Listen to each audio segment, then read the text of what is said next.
사라진 여사장이 마지막으로 만난 것은 매장에 들렀던 한 남자였습니다. 이제 그를 찾아야 할 차례였죠.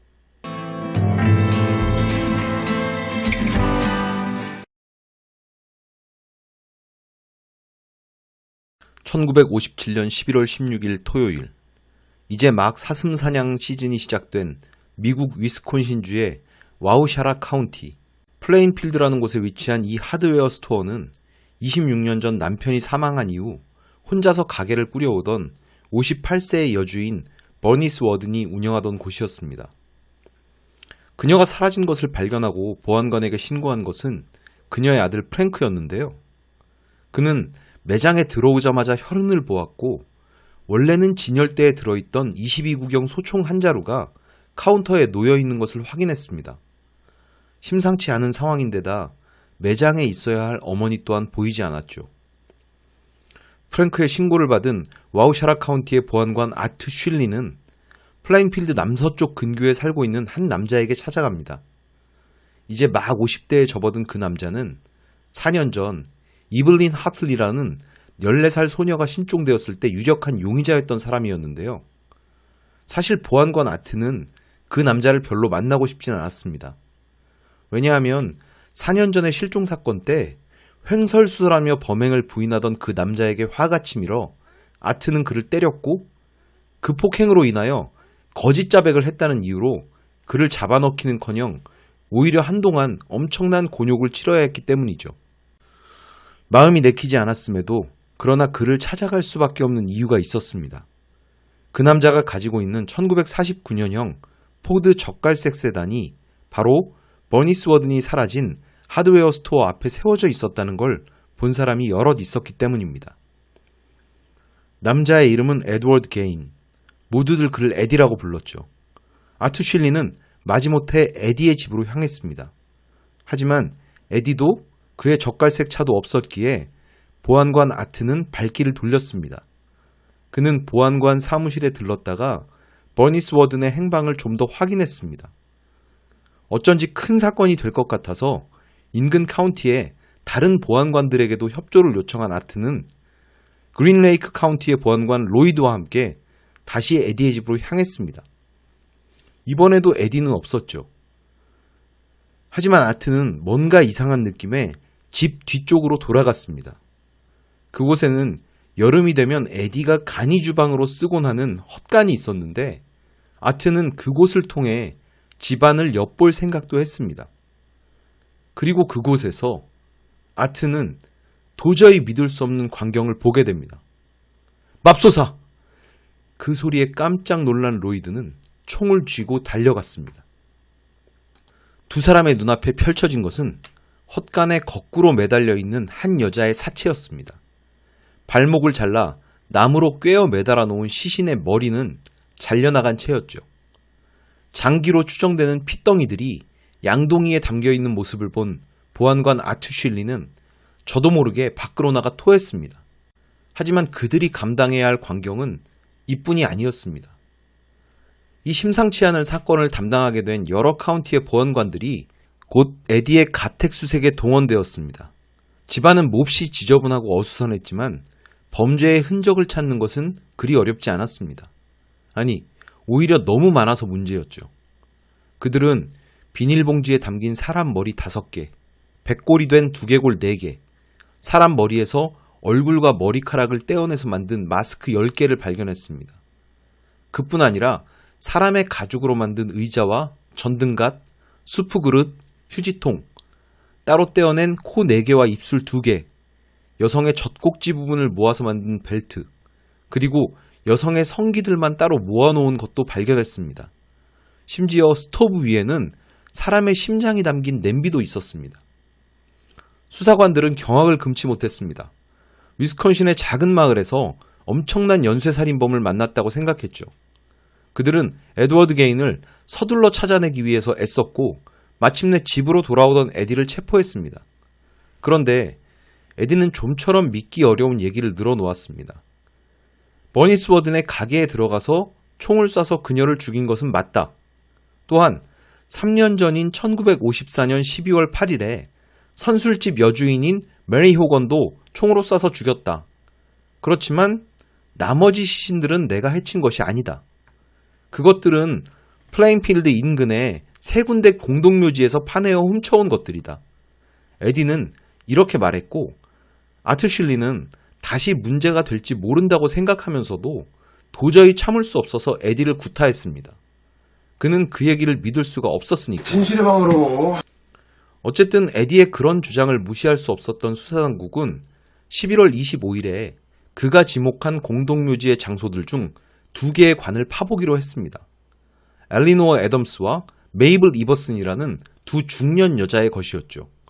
그리고 놀랍게도 에디의 말처럼 2개의 관은 텅 비어 있었습니다. 이제 에디의 말을 믿지 않을 도리가 없었고, 약 10년 전부터 이곳저곳의 묘지를 파헤쳐 시신을 훔쳐왔다는 것을 받아들일 수밖에 없었습니다. 게다가 에디는 몇 구의 시신은 양심의 가책을 느껴서 다시 묻어놨다고도 했는데, 그 말은 관련자들과 수사당국을 망연자실하게 했습니다. 어디에서 몇 구의 시신을 훔쳤는지, 어떤 것을 돌려놓았는지 에디 자신도 분명히 기억하지 못했으니 피해 규모를 파악하기 위해선 3개의 공동묘지 전부를 파서 모두 조사하는 수밖에 없었던 것입니다. 플레인필드는 경악과 충격에 사로잡혔습니다. 에디는 성격이 매우 특이하고 지능이 낮은 것으로 인식되기는 했지만 선한 인상을 갖고 있었고 주어진 일을 묵묵히 잘 해내는 사람이었기 때문에 마을 사람들은 그에게 자주 베이비시터 일을 맡기기도 했었고 실제로 동네 어린아이들과도 잘 어울렸습니다. 그의 집에 놀러온 어린이들이 기괴한 물건이나 사람의 뼈 같은 것을 보고 이게 뭐냐고 물어보면 제2차 세계대전 때 자신의 지인이 필리핀 등의 남태평양에서 가져온 기념품이라고 둘러대기도 했었죠. 그런 그였기에 앞서 언급한 선술집 여주인 메리 호건이 갑자기 실종되었을 때 사실 그 여자 우리 집에 있는데 이렇게 얘기하는 에디에게 동네 사람들은 그런 소리 농담으로라도 하지 마라 이러면서 호통을 친 적도 있었고요. 그러나 경악과 충격을 넘어서는 구토에 온 마을이 또한 사로잡히게 된 것은 에디 게인이 사슴 사냥하는 걸 본 사람은 아무도 없는데 그가 마을 사람들에게 나눠준 사슴 고기를 먹은 사람들은 꽤 있었다는 점이었습니다. 그에게 맡겨진 아이들 중에도 에디 아저씨가 사슴 고기를 요리해줬다는 얘기를 한 경우가 있었고요. 어쨌든 체포된 에디는 2건의 살인에 대해서는 인정을 했지만 나머지는 모두 묘지에서 훔쳐온 사체라고 주장했습니다. 플레인필드 인근에서 일어난 14살의 이블린 하틀리 실종 사건, 8살의 조지아 진 웨클러 실종 사건 등은 본인과 무관하다고 주장했죠. 실제로 에디의 집에서 발견된 시신들의 대부분은 40, 50대 이상의 중년 여성이라서 이러한 10대 소녀들을 에디가 납치 살해한 것은 아닐 것이라는 견해가 많습니다.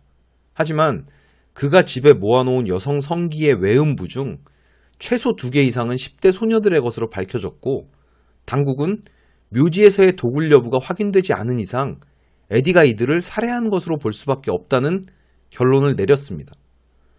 그는 160에이커나 되는 자신의 농장에서 사람의 얼굴 가죽을 뒤집어 쓰고 여성의 가슴이 포함된 사람 가죽 수트를 입은 채 심지어 외음부 가죽을 이용한 팬티까지 입은 채로 밤이면 농장의 이곳저곳을 산책하곤 했다고 밝혔습니다. 왜 그런 행동을 했는지 묻자 여자가 궁금해서, 여자가 되어보고 싶어서 라는 어이없는 답을 했는데요. 이것만 부탁할게. 좀 나 좀 도와줘라. 응? 내가 무슨 수로 도와줘? 사실 이와 같은 범죄를 저지른 에드워드 게인은 정신적으로 결코 정상이 아니었습니다.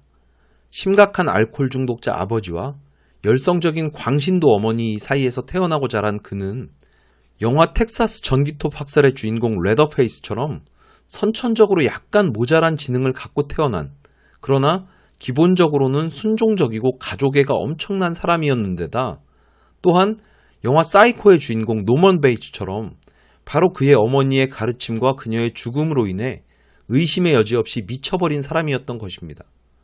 뿐만 아니라 에드 게인의 시그니처라고 할 수 있는 시체의 가죽을 벗겨서 여자 가죽옷을 입는다는 범행 목적은 양들의 침묵에 나오는 연쇄살인마 버팔로 빌과 완전히 똑같고요.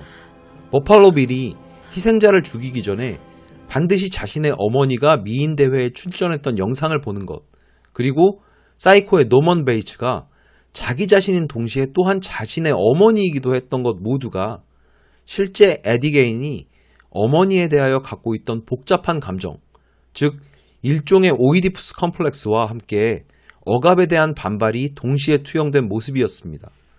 즉 호러무비에 등장하는 빌런의 전형성은 대체로 에디 게인의 모습에서 출발했다고 해도 과언이 아닌데요. 어머니에 대한 애증과 그것에 대한 집착으로 범죄를 저지르는 노먼 베이츠의 모습은 영화의 원작인 사이코의 작가 로버트 블로크가 실제 에디 게인 사건에서 아이디어를 얻었고, 이 영화의 성공으로 인해서 앞서 말한 텍사스 전기톱 학살, 양들의 침묵, 그리고 13일의 금요일에 나오는 제이슨 브이스조차도 어머니 유골과 옷가지를 보관하는 등 슬래셔 무비의 캐릭터도 이러한 에디 게인의 특징이 많이 반영되어 있다는 것을 생각하면 결국 우리가 오늘날 보고 있는 많은 영화에서 광기를 지닌 연쇄살인마 캐릭터들은 어찌 보면 모두 에디 게인의 변형에 지나지 않는다고 해도 과언이 아닙니다. 에드워드 게인은 당연히 1급 살인, 즉 계획적이고 고의적인 살인 혐의로 기소되었습니다. 하지만 그의 변호인은 정신 이상으로 무죄를 주장했고, 법원의 심리 후 에디 게인은 위스콘신 중앙주립병원에 수용되었습니다. 10년 후인 1968년이 돼서 로버트 골마 판사는 에디가 이제 많이 치료되어서 다시 재판을 받을 수 있다, 이렇게 결정했고, 그해 11월 열린 재판에서 에디 게인은 드디어 유죄 판결을 받았습니다. 하지만 그의 형 집행을 위한 청문회에서 그의 정신 이상은 이러한 형 집행을 면죄할 수 있는 사유로 받아들여졌고요. 그래서 에디는 다시 위스콘신 주립병원으로 수용되었다가 이후에는 위스콘신주 메디슨에 있는 맨도타 정신건강연구소로 옮겨졌습니다. 그리고 그는 1984년 7월 26일 이 시설의 굿랜드 홀이라는 장소에서 폐암으로 사망했습니다. 그리고 에디 게인이 살았던 집은 그의 수감 직후인 1958년에 누군가의 방화로 전소되었는데, 마을 사람들은 이 집이 불탄 것을 아주 좋아했다고 전해지네요. 그런가 하면 묘지에서 훔친 시체를 실어 날랐던 그의 차는 경매에서 $760에 판매가 되었다고 합니다. 사망 이후 가족묘지에 안장된 에디의 무덤은 지속적으로 파손이 되었고, 누군가가 아이의 묘비석을 가져가기도 했는데요. 도난 1년 후에 시애틀에서 발견되어서 박물관에 보관 중이라고 합니다. 그리고 에디 게인이 친형을 살해했다거나 시신을 대상으로 성행위를 하는 네크로필리아라는 견해도 있는데요. 에디의 친형인 헨리 게인은 공식적으로는 화재 때문에 질식사한 것으로 밝혀져 있습니다.